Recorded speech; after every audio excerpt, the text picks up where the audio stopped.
supported by ancestors who are represented by African hair combs at the top of this print. And then the family is supported as in their foundation at the base of the print with a beautiful rendition of a xylophone, a musical instrument, which is made out of gourds and planks of wood at the base of this print. And this circular graphic element at the core of this gorgeous print created by Brandywine Workshop and Archives, just a few blocks from PAFA on South Broad Street, was created after John, and Paola, could I have the next slide?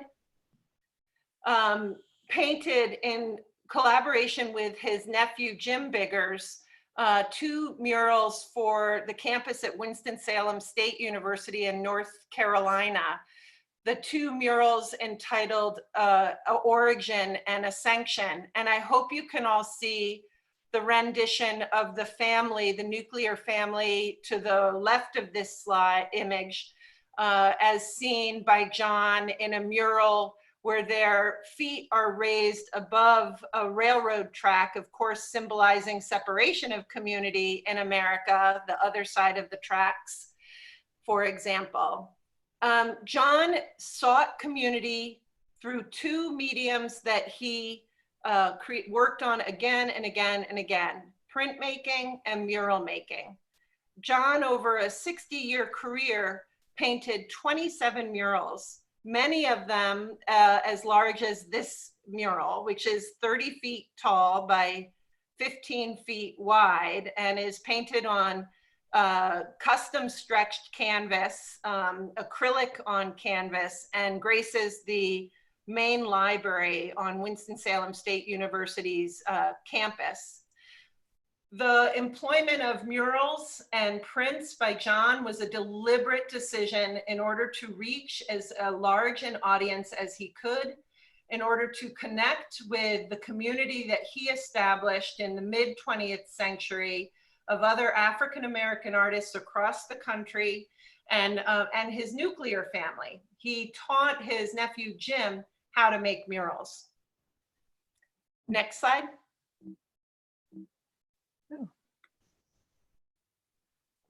Do you see it? Yeah, well, that's great. Thank you, Paola. Another artist who is in the exhibition making community is the 70-year-old artist from Birmingham, Alabama, currently residing in Atlanta, Lonnie Holly. And we may get lucky and have Lonnie on the call today. We'll see in a little while. We're thrilled to have Lonnie represented in the permanent collection at PAFA, with thanks from Winston and Carolyn Lowe, who I believe are also on this call. Winston and Carolyn gave to PAFA more than 30 prints produced by Brandywine Workshop and Archive in honor of the long legacy and the very important legacy made by Alan Edmonds, the founder of Brandywine. This work is produced by Paulson Fontaine Press, one of our other partners in this exhibition. And Lonnie has worked with Paulson Fontaine Press several times, I think about a dozen times. Lonnie's someone, when I think about the way that he connects, he really started to make art in order to connect with people, in order to build community, in order to have the interaction that he wanted to explore not only his own story, his own life narrative, but also to connect with the African experience, the African-American experience, and talking about the importance of ancestry in American culture. And Lonnie does this in work after work after work, working in sculpture, video, performance, music, printmaking, papermaking, you name it. Lonnie is one of the more inventive and exploratory artists that I can think of. This work is called Born into Color. And it was one of the last collaborations that he did with Paulson Fontaine Press. He was new to printmaking, but he dove in a way that created a sense of community in the workshop in Berkeley, California.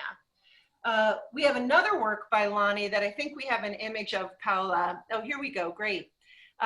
When we realized that making community was a project on our calendar last year, when we realized that Lonnie was going to be in the exhibition that Paola was guest curating, we had an opportunity to create a new gallery at PAFA, an outdoor gallery, where we are inviting contemporary artists to make projections, video projections onto our historic landmark building. The thinking here is that we're on a main corridor in Philadelphia. We're wanting to connect to our community in Philadelphia. And that by having an outdoor moving image that's on view every evening from dusk to dawn, we are hoping that people will be enticed by that artwork and come into our galleries during our open hours. So we invited Lonnie to be the inaugural artist in this project. And he created a 2-screen video that you can see on the upper side of this PowerPoint. The lower part admittedly is a little hard to see in the early evening, but there are 2 screens that Lonnie built in consultation with Matt Arnett, who I think might also be on our call, and Aaron Bilheimer, our Director of Museum Technology. Lonnie had never worked on this scale before. This is his largest work to date, and it's a self-portrait. It's called Lost Child. And it's really a reflection on all the ways Lonnie's life has evolved over 7 decades, the people he's met over that time, and the way that he connects to people and builds a sense of community through making art. I'm gonna stop there because we want very much to use this time for dialogue and let Paola take over and talk about a few more artists. Sure, here I am. Let's go back to the screen unless you guys have a question. I am so happy to see all of you. In working, and thank you for participating today. I am in working on this exhibition, I was reminded that the interconnectedness of community enables us to see better, because everybody takes part in community. Everybody takes part in creating the big picture of which we are part. Everybody is heard, must be heard, and there are, in particular, I selected 2 artists today whose work I think is very much fueled by this idea. On one part, one of the artists is Amos, who made several prints with the Brodsky Center, and one in particular belongs to the Femme Folio, which is a portfolio that Judy Brodsky curated with 20 feminist artists who contributed individually and as a collective to change the course of history. Is everybody hearing me? Yes. Yes, good, because I only see the pictures. And one of them is Amos, who lives in New York and is a printmaker, a painter, has taught at Maison Gross School of the Art at Rutgers for many years. And who contributed this amazing print called Identity. And although I didn't speak with Amos directly, in my research, I found that a precedent for this print might have been this drawing that is in the collection at Yale University Art Gallery that is entitled Emma Amos at Elizabeth Catlett. And I slowly realized that this is a double portrait, which at first didn't come across to me as double, but looked as a single portrait. You see here that from the hair, from the head, all the ideas are coming out. Vegetation, fingers, hands, the heart, creative idea.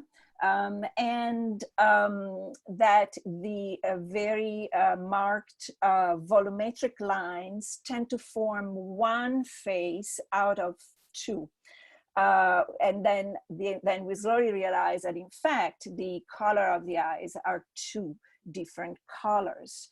Emma Amos is here creating a piece that really speaks about being grounded in tradition, in community, and being grounded by knowing where you come from and who are your influences, which I think is so important at this time where we are constantly distracted by this sense of drama that the news are constantly creating around us.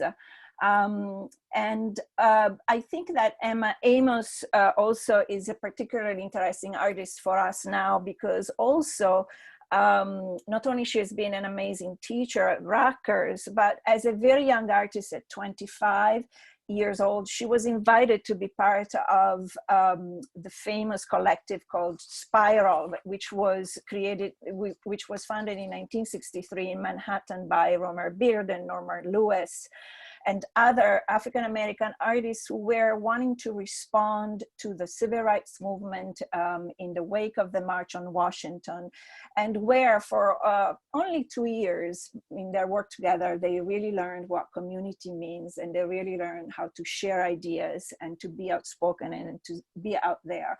And although it only lasted for 2 years, it became a model for many more artists. And the second artist that I am proposing here today is Sumela Lewis, and this amazing print entitled Boy on a Bench, which I actually used in the exhibition at PAFA as a really, the very sideline of the entire exhibition, because to me, it really expresses very much what Brandywine has done in Philadelphia, creating a sense of community that is founded from a sense of strength that comes from within ourselves and that is projected outward. In this image on the PowerPoint, that magenta, red, pink of the shirt doesn't come across as it is in real on the print itself, which is very evident. It almost works like a beacon, and it gives a sculptural thickness to the whole figure that sits in this rippling background that refers also to the stool, which is also reminds us of the ceremonial African stool on which the beautiful figure that is almost sort of contained and strong is sitting. Sumela Lewis gives us this image of centeredness, of being grounded, and yet she was an artist who really was an amazing activist and did everything, did so many activities, was involved in so many activities, and created so many new institutions by using all kind of communication and networking system that she knew. She was born in 1924, and she was born in New Orleans, but moved to Los Angeles pretty quickly after receiving, as the first African-American woman to do so, her doctorate in fine arts and art history at Ohio State University. And when she arrived in Los Angeles, she founded a gallery, Contemporary Craft, that enabled her to get in touch with all of other peers in Los Angeles. She also tried out being a director of education at LACMA, and pretty quickly realized that museums were rather impermeable to notions of community at that time, but really organized artists and the group called Concerned Citizens for Black Art to give guidelines to museums on how to change that attitude. And then moved on and asked the NEA support to create the possibility of more knowledge around what African-American artists were doing at the time, and traveled around the country with a grant that was given to her to interview artists, and created these amazing self-published these books that have then, since then, in 1969 and 71, been republished many times in the format of interviews with artists, which is what now as curators we use a lot also to write art history as well. And in fact, then she also wrote the very first survey of African American art in 1978, which has seen a lot of republication, but also she founded her own museum, the Museum of African American Art in Los Angeles. She also started a magazine, the International Review of African American Art. Again, an artist who has given us a model on how to be connected and yet how to be grounded at the same time. Okay, I am gonna leave it at this. And are you still there? Yes, we are still here. And I wanted to open up the discussion to everybody in here about truly what are you thinking about, and how are you thinking about community at this time? One of the reasons why I chose these two artists is also because we are very much operating out from within our homes and thinking about the outside. And these two dimensions right now are very much interrelated. Yeah, Paola, I'm with you. We would love to open it up. And I was just scrolling through the screens to see who's on the call. And we have a lot of artists on the call right now. And I'm wondering, John, if you had shared earlier in the week when you heard about the program, your Occupy Santa project in Woods Hole. And Paola and I were both really excited and curious about it, and wondered if you could take a few minutes and share with us how you've been building community through your Occupy Santa project. Sure. Well, the most important part of that is that it was a springboard for me to community-based art.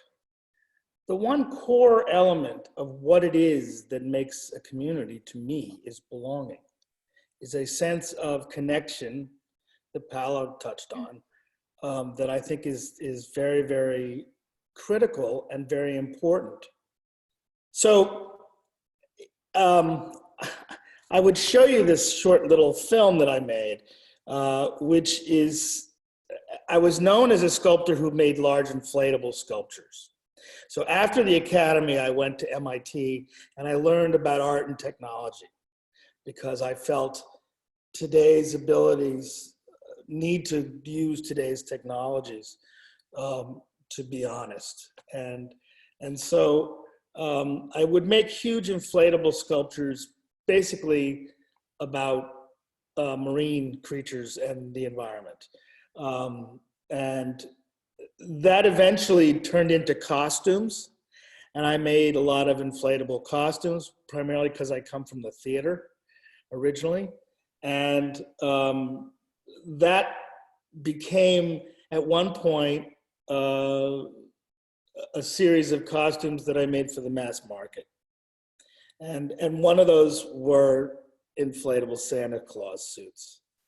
And at one point I sold all those suits to the largest costume manufacturer in the world, named Disguise, a French company. And I had, as a result, a whole bunch of these Santa Claus suits.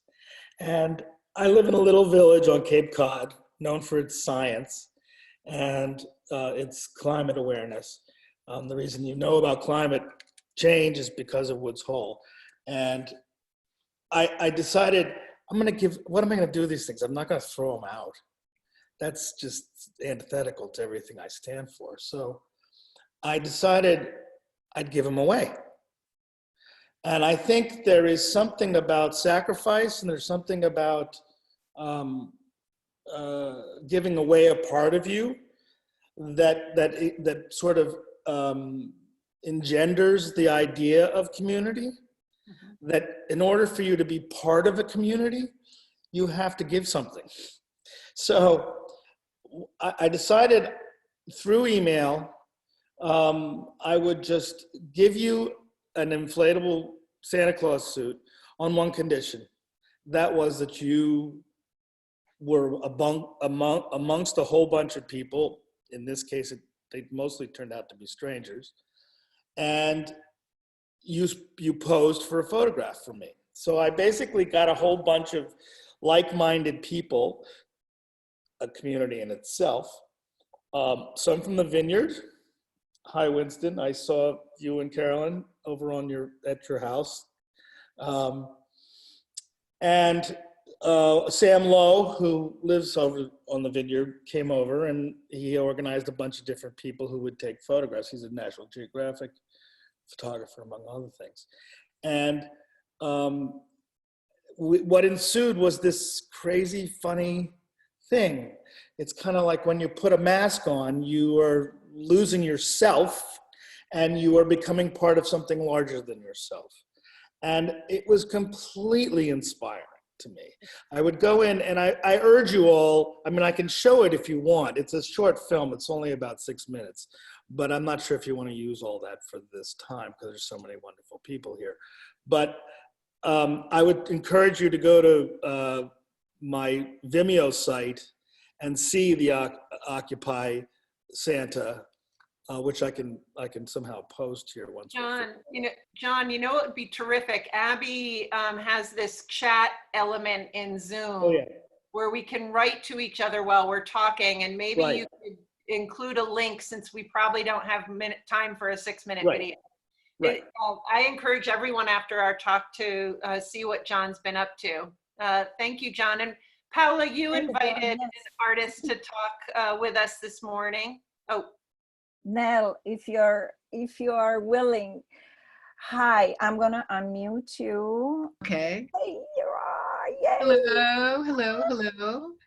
Well, Nell, if you have any thoughts to share with us, for sure you have shared an amazing memoir about being old in art school. And that's it's a wonderful experience to share. Thank you. And I'm particularly thankful to you, Paola, for the wonderful time I had in 2017 at the Brodsky Center. And if we were going to have a PAFA commencement in May, I would be able to say some things about the genius of printmaking as community and the beauty of working with other people in solidarity, which for me is the hallmark of printmaking, as opposed to painting and drawing, which is so often done in a solitary way.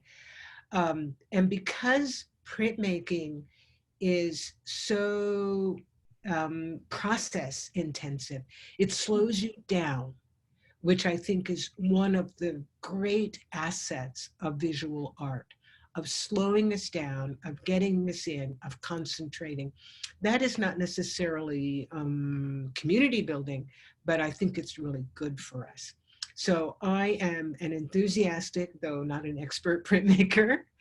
And I loved working with you and the Brodsky Center team in New Brunswick. And I remain committed to printmaking.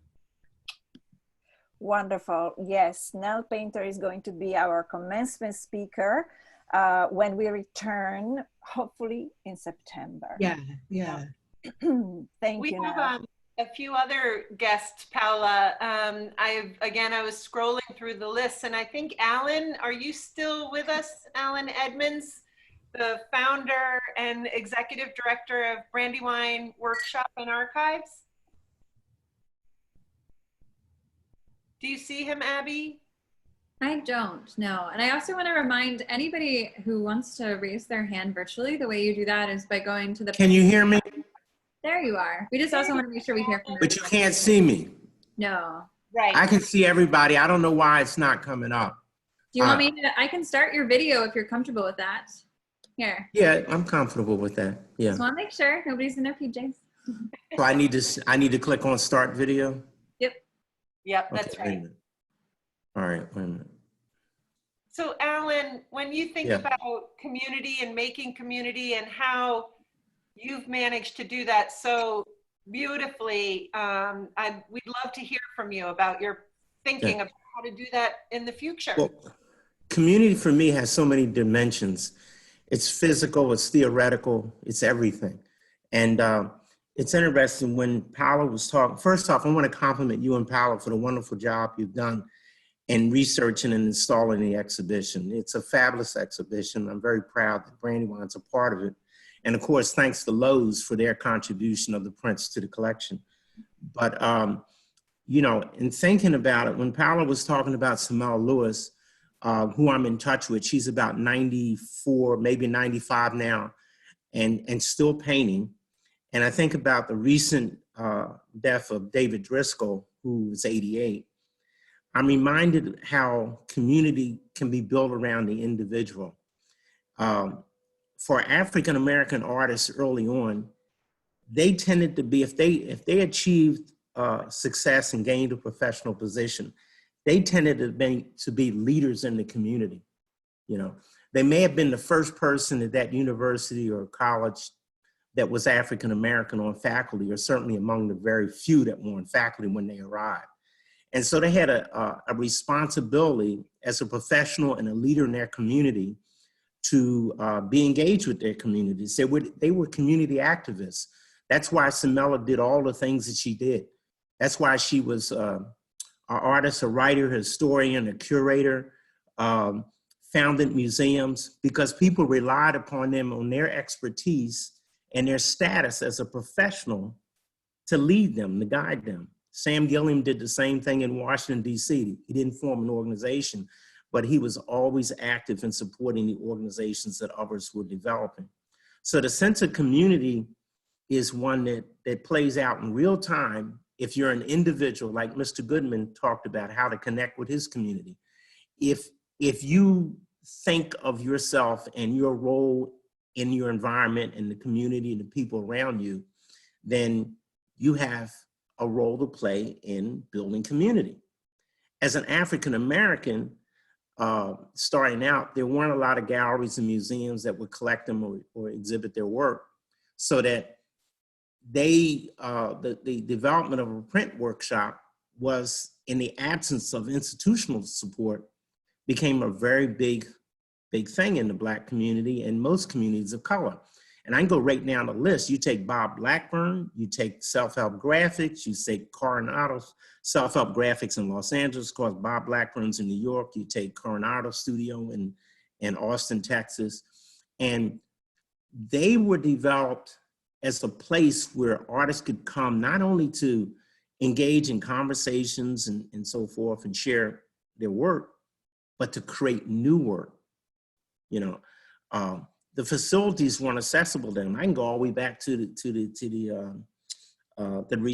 recession and the Depression and the Works Progress Administration workshops, where artists of diverse background came together and built a community based upon their diversity. So there's a lot of aspects when I think about community, how it plays out as an individual who accepts their responsibility to be engaged with their community and lend service and be a guidance and be a mentor. And then the physical space that people come together and share ideas, and how important that was for artists that didn't have access to the institutions. So in communities of color, particularly with Brandywine wasn't started out to be, you know, we're very fortunate we have an international imprint now. But we started in the Spring Garden community, which was basically Puerto Rican in 1972. And through the work of the Print Club, Print Center now, and the Prints in Progress program, I was hired to teach printmaking to the teenagers in that neighborhood on Brandywine Street. That's where we drew the name. And the idea was, given the teenagers who didn't have places to go, didn't have mentors, and didn't have examples, to give them a place to go to learn a skill, but also to be working side by side with professionals in the field of the arts.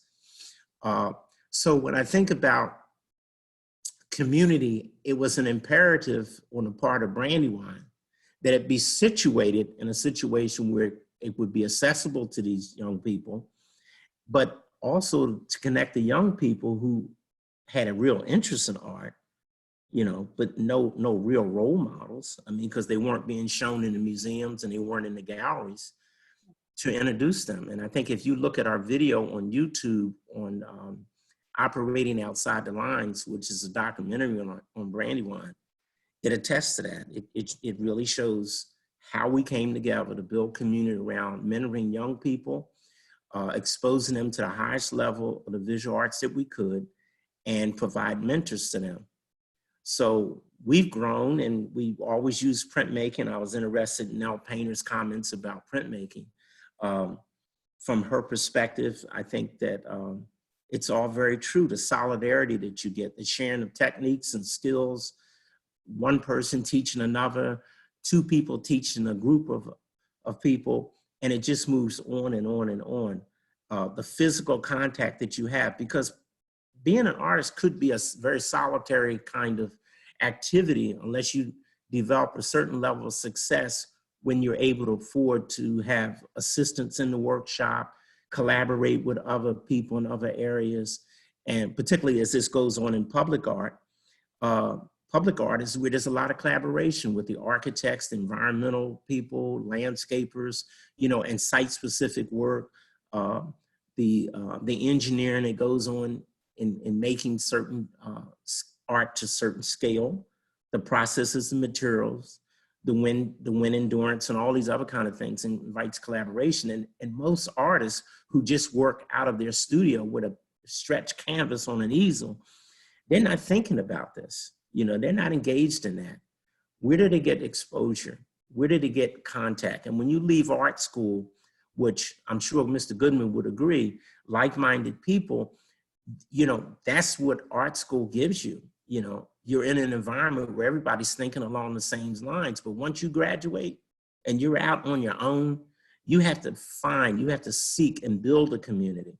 So you build it as an individual and you build it as an institution. But the theory is that for this show, Making Community, printmaking is the ideal medium to build that, because you need location, you need a facility with equipment, and you need the willingness of people around you to share ideas and techniques. And it just works really well. Printmaking is the epitome for me of a visual arts process to make community. Yeah. I don't want to cut you off. I'm just aware that No, cut me off, because I will go on and on. I mean, this is what I live and breathe. So I know, but I'm sorry if I'm long-winded, but no, you know. I think that was a great thought to sort of wrap up a little bit. And I want to turn it back to Paula and Brooke for last thoughts. But thinking about how after leaving art school, you often have to then create a new community. I wonder if all of us are feeling with COVID-19, we've left our security of our physical communities and we're trying to figure out how to rebuild them together. So that's I think a great thought. Brooke, do you have any last comments before we have to say goodbye to everybody? I do. I feel like it's a last comment for the beginning of the next conversation I want us all to have, however, and not an end comment. And it is how we started, where I was also wanting to engage, and 45 minutes is never enough to think about what's next. I'm really deeply interested in what's next for museums and their role as community players, community servers, community members. And that to me is a space that I want all of us to dwell in and share our thoughts about how PAFA's museum can really be part of the many communities in Philadelphia and beyond. And I can't help but notice, Abby, that in my Brady Bunch grid, Alan, you are at the bottom of the page with Brittany literally on your shoulders, standing on your shoulders, if you don't mind me trying to be a little poetic here.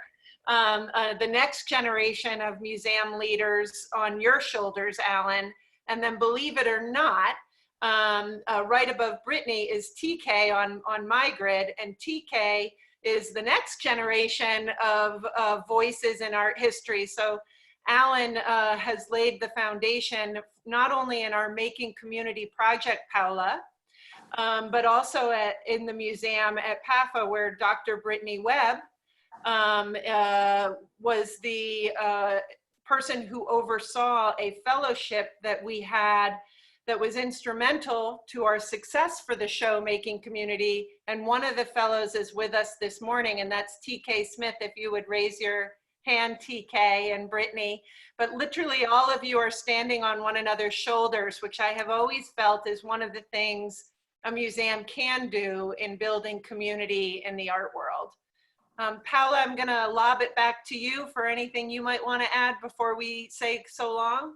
Well, just wanted to say that I continue to be inspired by artists who have the generosity and the strength to just tell us important things every day, all the time. You must continue to do that. All the leaders that I'm talking to right now are encouraging us to maintain our willingness to be outspoken and push back and discuss. And so I look forward to seeing all of you again back in the flesh in our museum and school, and continue our work. And if any of you have ideas for Zoom conversations that you would like the museum at PAFA to work on and present and bring us all back together, I know that Abby shares my interest in knowing what you all want from us. Abby has her U2 guide with her email right there, abbyking@pafa.org. That's kind of a Bob Dylan move. I approve. And we want to just thank you all for joining us on this Friday morning. Enjoy your coffee, one another, and let's connect again soon and continue to make community together. Thank you. Thank you all. Take care. Bye. Thank you. Thank you. Okay. Bye. Thank you, everybody. Wonderful to see you all. Yeah, it really is. It's been great seeing all of you. Thanks, Winston and Carolyn. Bye. Ophelia, Monica. Seeing everybody. So I want to My mom.